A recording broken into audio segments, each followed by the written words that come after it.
Hi, this is Tim Berg. I'm a Swedish house producer. I'm 21 years old. You might have heard my Armada release Bromance and the vocal edit Seek Bromance. Or you might have heard My Feelings For You or some of my other tracks. I actually just downloaded my sequencer one night when I was at my parents' cottage in like our no like on our summer vacation thing, and I had nothing to do, and I had trying to play the guitar and stuff like that for like 2 years, but I never got really good at it. And then I read on the internet about a program where you could paint your melodies. I'm like, oh shit, this is cool. So I kind of downloaded that and tried doing like a remix of an old track called Lazy Jones or Cancraft 400 combination. That one. So I tried to do a remix of that one, and it ended up not really being a remix, just an original. And then I kind of got stuck from that because it's so cold in Sweden for 8 months out of 12. So there's not that much to do. So you're kind of forced to find something to do. And I think DJing and production is the perfect thing for people kind of escape from the Swedish winter in a way. And because everyone has this dream to be able to travel the world, and since we've had so many people coming from Sweden who has been successful already, it doesn't feel that far-fetched to be able to make it, you know what I mean? Because people like Steve Angelo, Sebastian Grosso, Axwell, all of these other house producers have already made it. So it's so easy for people to feel like, I could do that as well. You know what I mean? I think that's why there's so many people doing it in Sweden. I've been traveling this whole year, so I've been traveling even since before I released Bromance. So I haven't really been home much or been able to really think anything through. So I guess for me the biggest difference this year has been that the gigs have become better and more people know me and more people know my music. And when I release like a preview now of one of my tracks, more people comment, more people get involved. So I guess that's more feedback, I would say, is the biggest difference. And it's so hard to tell which tracks are going to work and which tracks aren't going to work. And with Bromance, I didn't really feel like this is gonna be like, you know what I mean? I didn't really feel that, and then people kind of started getting the feedback, and people, this is really good. I'm like, cool, So I was surprised as well to see a lot of feedback. I had the melody from before, so I had the melody but in a different instrument, and it sounded completely different. So I had that in an old track, and I just kind of wanted to, because I really believed in the melody, so I kind of wanted to go back and redo it and try it with something else, because the first version I had, I didn't really feel like it was good enough, I think. So then when I was on the road, I think I was in Canada actually, I played the first version of the track and it went really well, and a small a preview leaked on YouTube.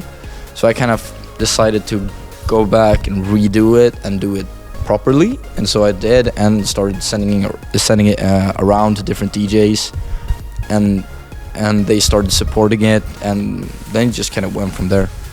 We had the original for quite a while, and then a couple of French guys put it together with Amanda Wilson's vocals for an old track she did called The Love You Seek.